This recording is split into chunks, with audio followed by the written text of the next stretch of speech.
Welcome to this guided meditation designed to let you effortlessly slip into a deep state of peace and relaxation, with the option to drift off to sleep.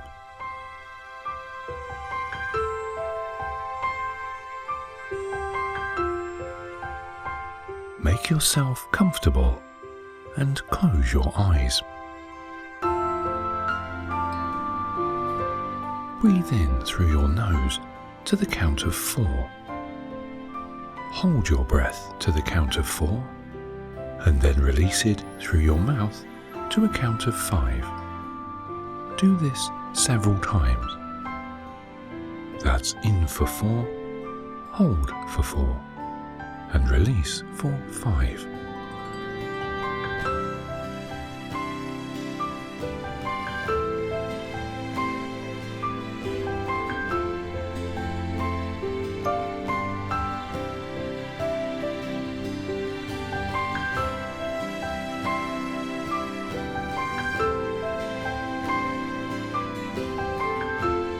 Now, just let your breathing fall into a natural rhythm.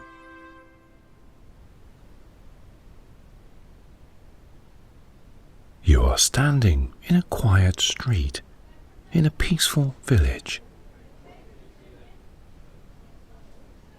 Behind you, the warmth of the village inn and quiet conversation contrasts with the cold night air.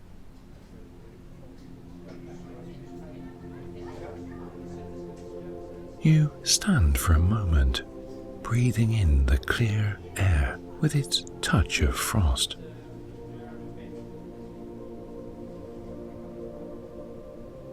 Over the village, the night sky is decorated with sharp white stars that glow brilliantly in the cold air.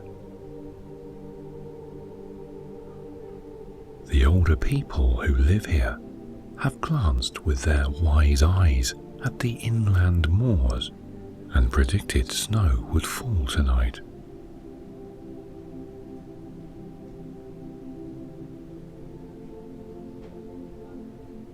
You were invited for a quiet meal at the village inn, where the log fire crackled and the old beams were strung with lights.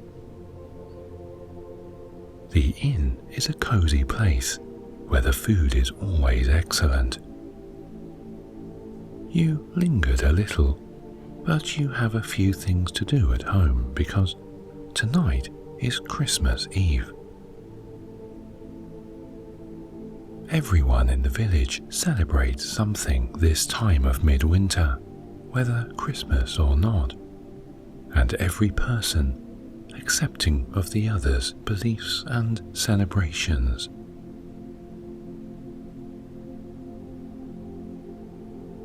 As you walk down the village street, the houses and cottages glow with warm light behind their drawn curtains. Lamps hang outside. Strings of lights adorn the trees. Candles gleam in the windows. You intend to walk back to your home via the little lane, rather than through the woods, but as you approach the turning, you hear the sound of the local pony trap behind you.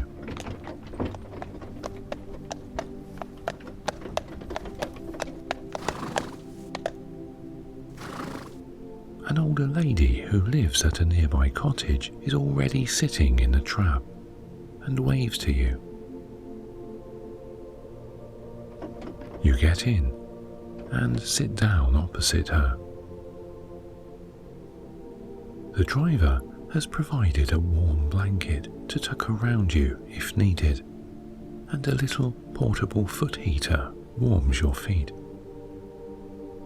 Your fellow passenger has wrapped her own blanket around her, so that only her face is visible under its woolly hat. She beams a smile at you.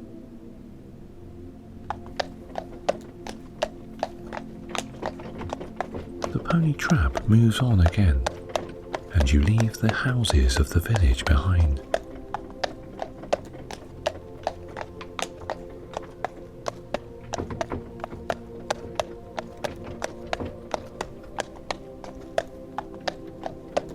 The night blazes with a rising moon and so many stars.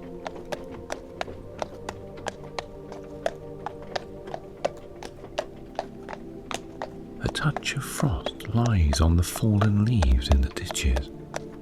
The lamp on the trap catches them so that they glitter like gems.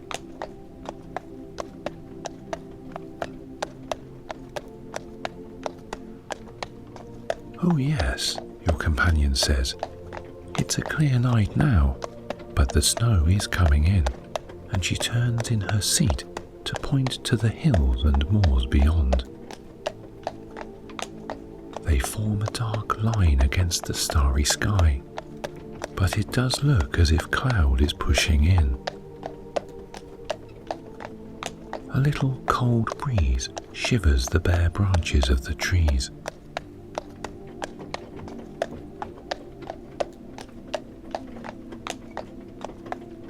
You see the lights of the lady's home, a little chocolate box cottage, and the pony trap slows to let her off. She bids you and the driver good night, and you watch her go up the path and let herself in.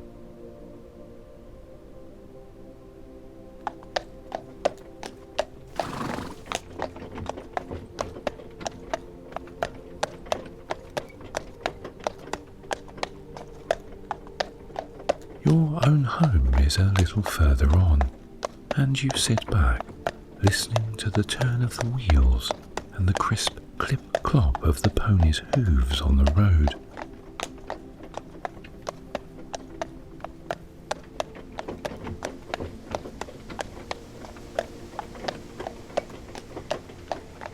The wind is rising, and you are glad of the blanket and foot heater.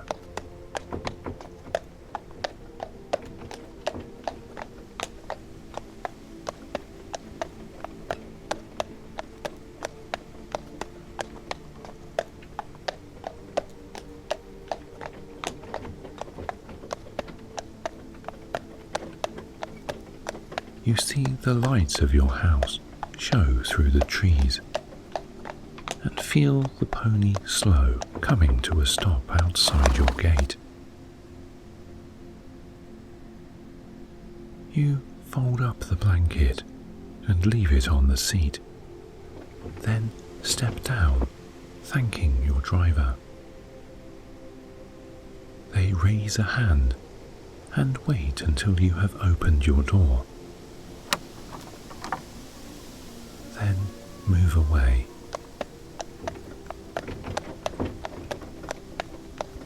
It seems politeness rather than waiting for you to be safely inside. The haven is the safest place in this world.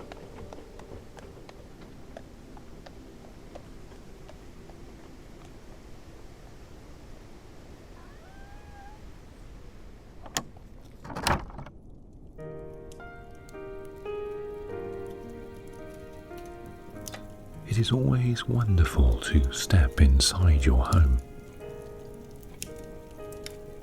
The house smells warm and fragrant with baking and the apple wood fire, the wood taken from an ancient tree along the lane.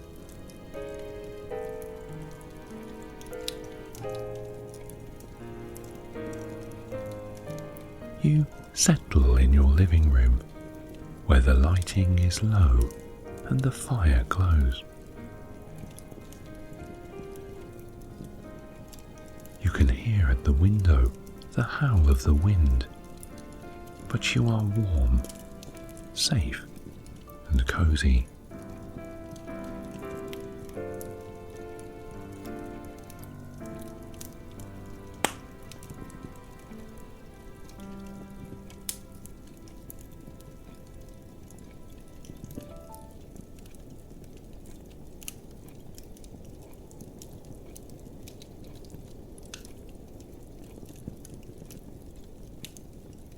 You stretch and relax, and the flames curl and leap. Decorations glinting.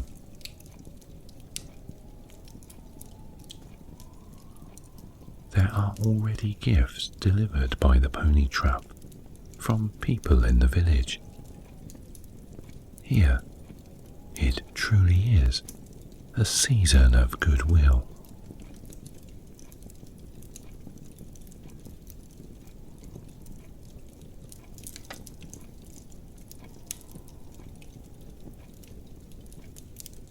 You are not quite ready to go to bed yet. Tomorrow, the people in the village will pay visits if they wish, or just spend a day at home, but there is no rush for you to be in bed. All you have to do is relax.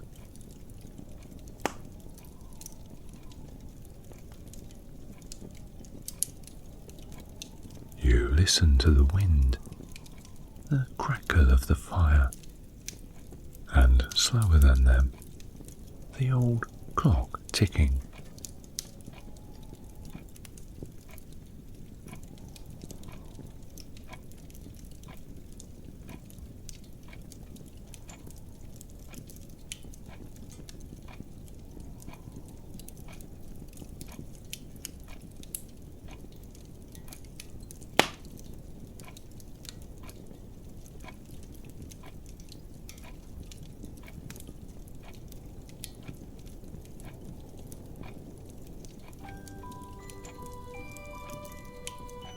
You must have slept, and then, when you open your eyes, you think you must still be asleep and dreaming, because sitting across from you is Santa Claus.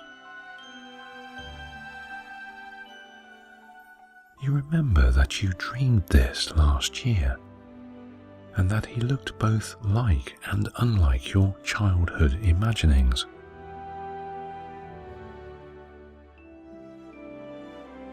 While his appearance is robust and jolly, there is also an ancient strength in him, an old power of the world.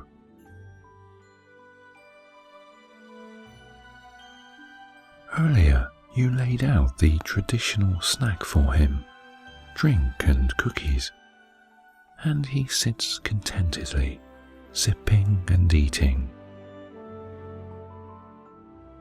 Seeing you watching him, he nods and smiles, as if he is an old friend.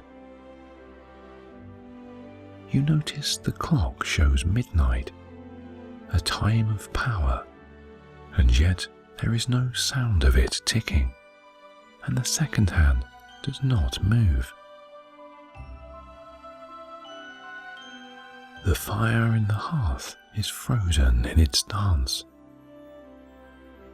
This convinces you that you must indeed be dreaming. He gets up, brushing crumbs from his silvery white beard, and beckons you. Surprised, you find yourself getting up from your seat and following him through the dark, warm house to the door, which he opens.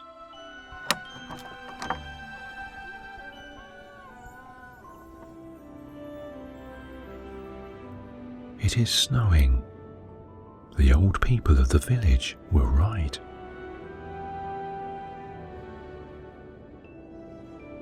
The trees in your garden creak in the wind that whirls the flakes through the night. The grass is already invisible under a layer of pristine white. His red clothes bright against the whiteness, Santa Claus walks down the path to the gate.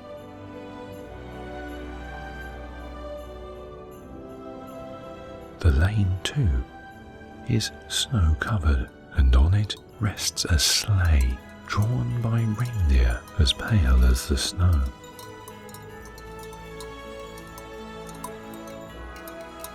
The bodywork of the sleigh is rich, warm wood, entwined and decorated by evergreen, holly, ivy, branches of the fir tree. The reindeer's warm breath steams in the air, and their harnesses, hung with silver bells, chime gently.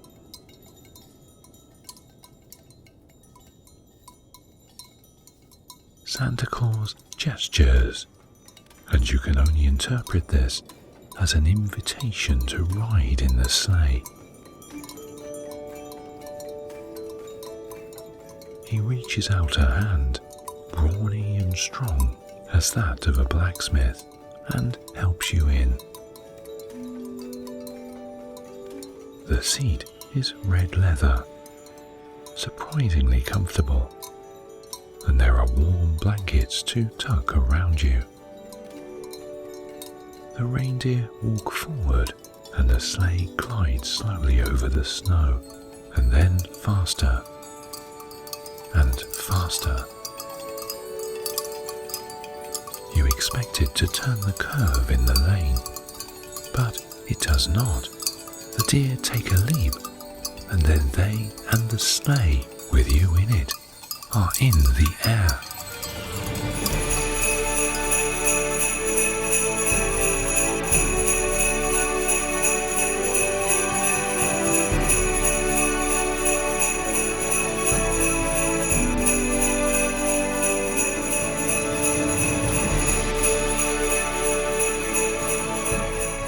It is a movement as smooth as velvet. You see the hedges, the snowy field, fall away beneath you, the rush of the treetops sounding like surf. And then you are in the sky.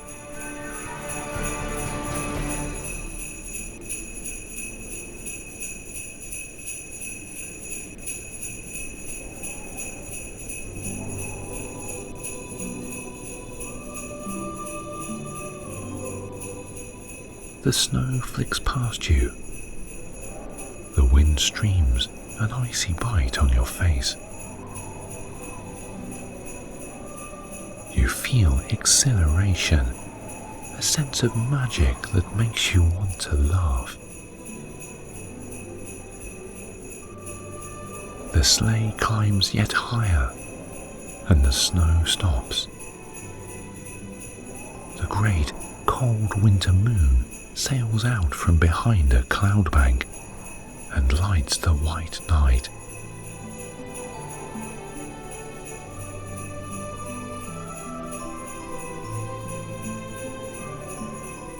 Santa Claus offers you a drink poured from a small flask that looks old, made of beaten copper or perhaps gold. There are beautiful patterns incised on it, but worn as a hallmark will melt into gold.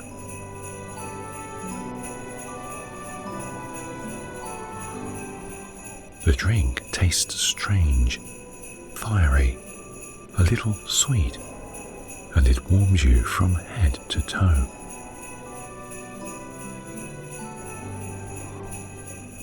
The sleigh curves in the sky, and you see the haven spread out below you. From this height, you can see how it is held and protected away from the world, and the benign power that keeps it safe.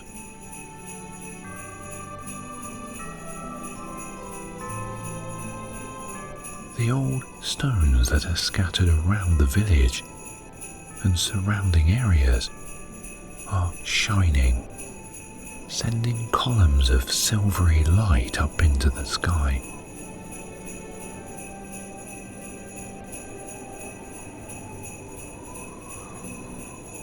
It seems Santa Claus wanted you to see this, to realize the great protection that rings the haven, because he nods at you. And then the world below opens up as the sleigh flies across the sky. The haven is behind you. You see highways with car headlights beaming,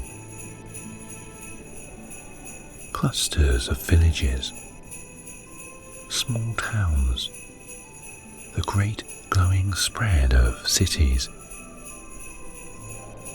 Mountains rise, their peaks glaring white and hard, before falling away to dark pine forests.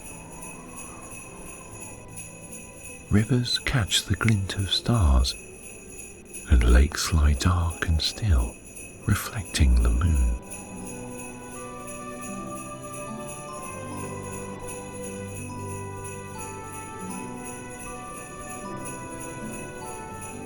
The land drops away to the ocean. You see the lights of some large ship, a passenger cruiser or fishing vessel maybe.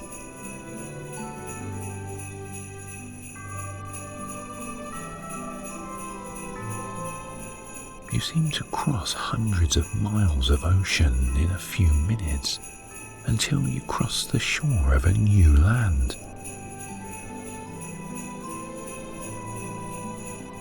Great waves break on lonely beaches, and the mountains here are higher, colder, settlements scattered around their flanks, with their lights glowing like warm jewels.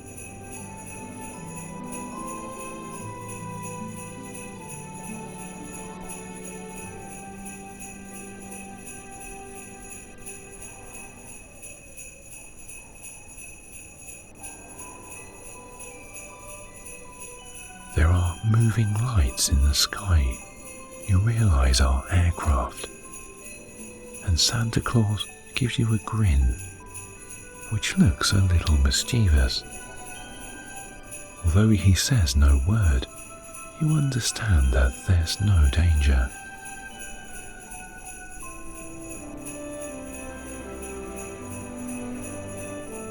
The sleigh ride is so smooth. No wind buffets you, and you feel completely safe, though the wonder and excitement still bubble up in you. It is such an amazing sensation, and the view is so beautiful, far better than being on a plane or a balloon flight. It is almost like a dream of flying.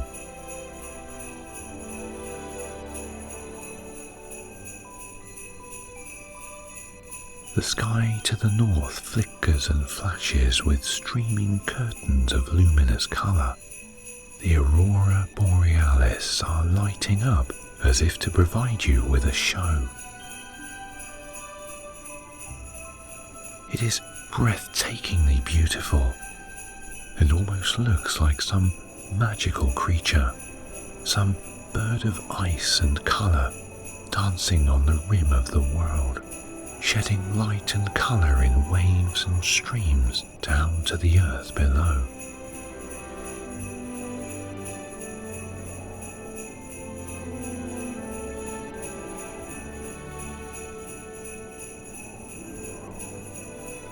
Santa Claus taps you gently on the shoulder, and the sleigh makes a wide turn, rushing back the way it came, over the mountains, the restless dark ocean, to your own land.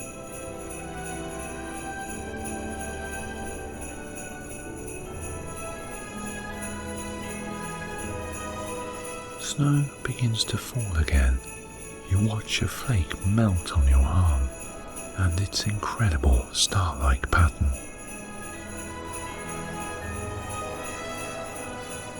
You see the silvery glow of the haven on the horizon, and the sleigh drops lower, slowing.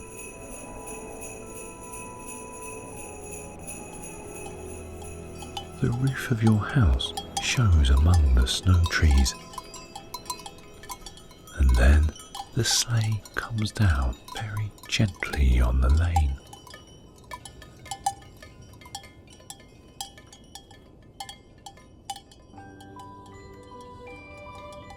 Santa Claus gets out and offers his hand.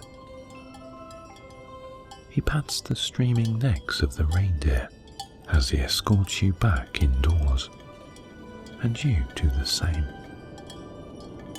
You are almost surprised to feel them warm and real.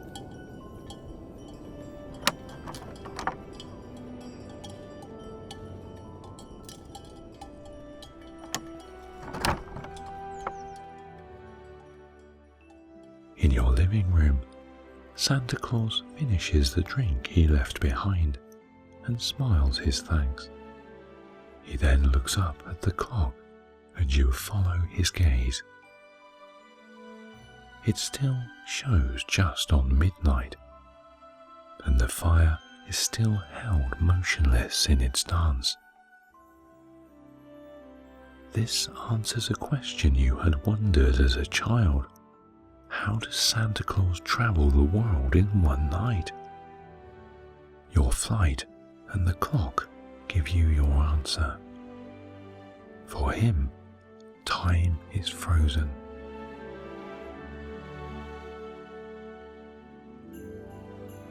And then the second hand on the clock begins to move, and the flames leap again and burn, sparks lifting up the chimney.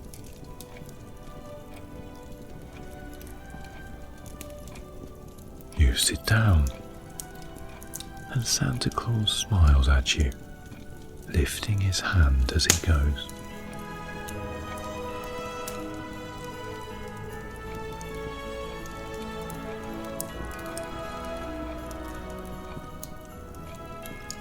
He seems to fade like the dream, leaving you watching the flames, listening to the sound of the wind and the crackle of the fire.